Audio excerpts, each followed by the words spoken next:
neither is this ప్రాంతం అటు విజయవాడ కాదు అటు గుంటూరు కాదు.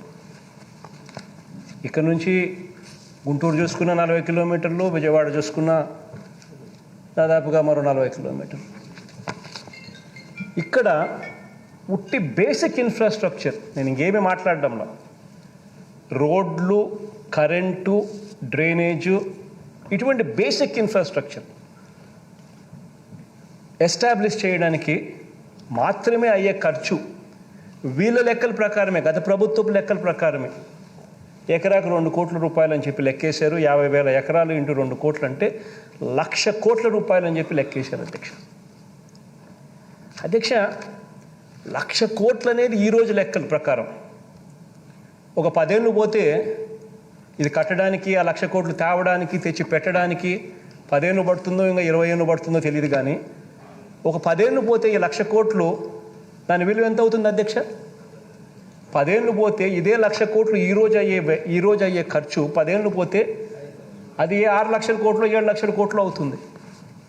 అంటే నీకు కనీసం మన దగ్గర ఉన్న డబ్బుతో కనీసం మనం రోడ్లు వేసుకోవడానికి, డ్రైనేజీలు వేసుకునేదానికి, కరెంట్ ఇచ్చేదానికి కూడా మన దగ్గర డబ్బులు లేని పరిస్థితిలో మనం ఉంటే ఇక్కడ రాజధాని అనే ఊహా చిత్రం సాధ్యమవుతుందా? ఈ రకంగా ప్రజలను మిస్లీడ్ చేయడం ధర్మమేనా? అసలు మనకు అంటూ, మన పిల్లలకంటూ ఏదైనా ఒక ఉద్యోగాలు వచ్చే ఒక పరిస్థితి, ఒక సిటీ, ఒక ఎస్టాబ్లిష్మెంట్ అనేది ఎప్పటికి వస్తుంది? చదువుకున్న మన పిల్లలు ఉద్యోగాల కోసం ఎప్పుడూ కూడా పెద్ద నగరాలైన హైదరాబాద్కో, లేకపోతే పెద్ద నగరాలైన బెంగళూరుకో, లేకపోతే పెద్ద నగరాలైన చెన్నైకో, ఇటువంటి నగరాలకు వెళ్ళాల్సిందేనా?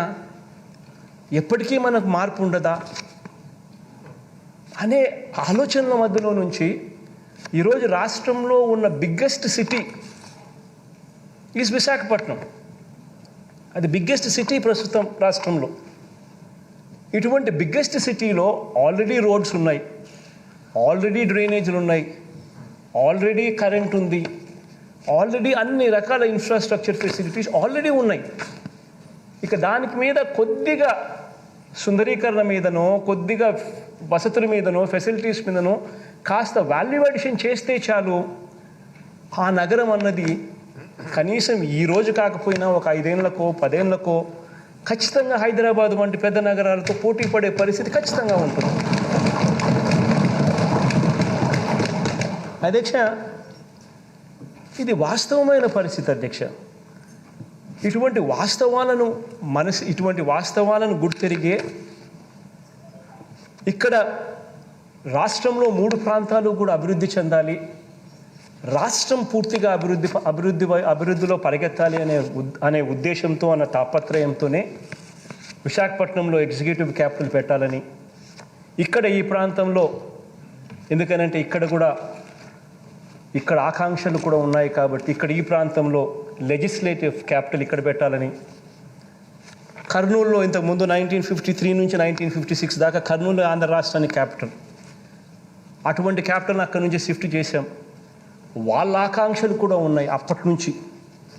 వాళ్ళ ఆకాంక్షలను కూడా పరిగణలోకి తీసుకుని వాళ్ళకు మంచి చేయాలనే ఉద్దేశంతో అక్కడ హైకోర్టు పెట్టాలని, జ్యుడిషియల్ క్యాపిటల్ కర్నూలులో పెట్టాలని, 3 ప్రాంత ప్రజలకు కూడా అన్ని రకాలుగా డీసెంట్రలైజేషన్ ద్వారా మంచి జరిగించాలి అనే తాపత్రయంతో అడుగులు ముందుకు వేశాం అధ్యక్ష. అటువంటి పరిస్థితుల మధ్య ఈరోజు ఏమేం జరిగాయో మన కళ్ళ ముందునే చూస్తూ ఉన్నాం.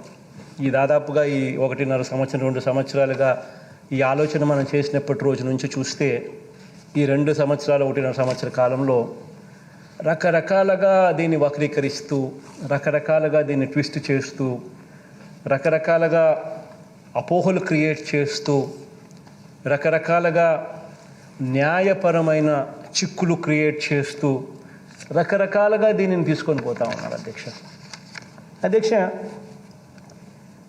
ఇటువంటి నేపథ్యంలో అధ్యక్ష ఈ ప్రకటన నేను చేయాల్సి వస్తూ ఉంది అధ్యక్ష.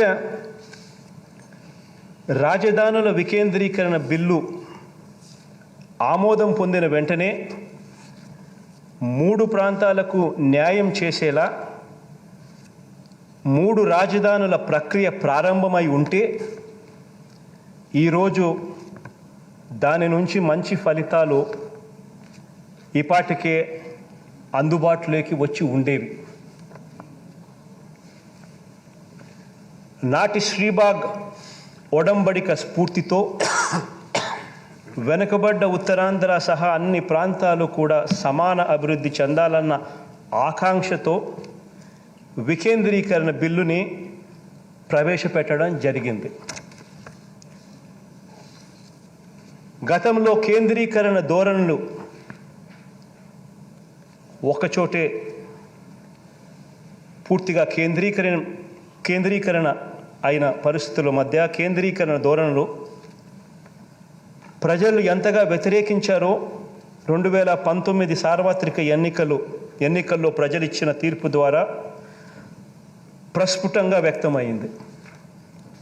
మరోసారి హైదరాబాద్ లాంటి ఒక సూపర్ క్యాపిటల్ మోడల్ వద్దని, అటువంటి చారిత్రక తప్పిదాన్ని ప్రభుత్వం పాల్పడరాదని ప్రజల తీర్పు స్పష్టం చేసింది. కాబట్టే వికేంద్రీకరణ సరైన విధానం అన్నది బలంగా నమ్మి అడుగులు ముందుకు వేశాం. అధ్యక్ష, అన్ని ప్రాంతాలు, అన్ని కులాలు, అన్ని మతాలు, వీరందరి ఆశలు, ఆకాంక్షలు ప్రభుత్వం పరిగణనలోకి తీసుకుంది కాబట్టే, వాటిని ఆవిష్కరించింది కాబట్టే మన ప్రభుత్వాన్ని గడిచిన ఈ 2.5 సంవత్సర కాలంలో జరిగిన ఏ ఎన్నికలను తీసుకున్నా కూడా ప్రజలు మనసారా దీవిస్తూ వచ్చారు ఈ ప్రభుత్వాన్ని.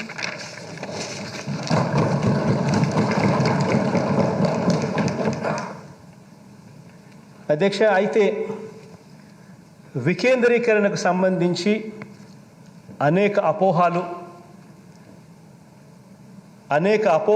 అనేక అనుమానాలు, అనేక కోర్టు కేసులు, న్యాయపరమైన వివాదాలు, దుష్ప్రచారాలు, ఇలా ఈ 2 ఏళ్ల కాలంలో వీటినే ప్రచారాలు చేశారు అధ్యక్ష. అందరికీ న్యాయం చేయాలన్న ప్రభుత్వ సదుద్దేశాన్ని పక్కన పెట్టి కొందరికి అన్యాయం జరుగుతుందన్న వాదనను కూడా కొంతమంది ముందుకు తోయడం కూడా మనం అంతా కూడా మన కళ్ళతో చూసాం. అధ్యక్ష, ఇటువంటి బ్యాక్గ్రౌండ్లో, ఈ నేపథ్యంలో వికేంద్రీకరణ అవసరాన్ని, 3 రాజధానులకు సంబంధించిన బిల్లులోని ప్రభుత్వ సదుద్దేశాన్ని విపులంగా వివరించేందుకు చట్టపరంగా కానీ న్యాయపరంగా కానీ అన్ని సమాధానాలను బిల్లులోనే పొందుపరిచేందుకు, బిల్లుల్ని మరింత మెరుగుపరిచేందుకు, అన్ని ప్రాంతాలకు అందరికీ విస్తృతంగా వివరించేందుకు, ఇంకా ఏమైనా మార్పులు అవసరమైతే వాటిని కూడా పొందుపరిచేందుకు ఇంతకు ముందు ప్రవేశపెట్టిన బిల్లును ప్రభుత్వం వెనక్కి తీసుకొని ఇంతకు ముందు చెప్పిన అన్ని అంశాలను పరిగణలోకి తీసుకొని మళ్ళీ పూర్తి సమగ్రమైన మెరుగైన బిల్లుతో సభ ముందుకు వస్తుంది.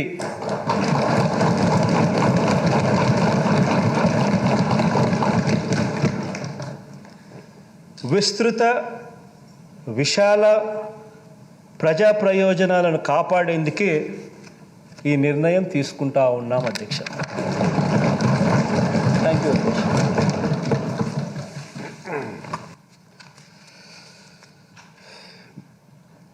The question is the Andhra Pradesh Decentralization and Inclusive Development of All Regions Repeal Bill 2021 be taken into consideration. Those who are for the motion, please say yeah. Those who are against, please say no. As have it, the motion is carried and the bill is considered. I shall now put the class to vote. I shall now put the class to vote. There are no amendments to Class 2 to 4, Class 1 enactment formula and long title, and they are before the House. The question is, those who are for Clauses 2 to 4, Class 1 enacting formula and long title, please say yeah. Those who are against, please say no. As have it, Class 2 to 4, Class 1 enacting formula and long title do stand part of the bill.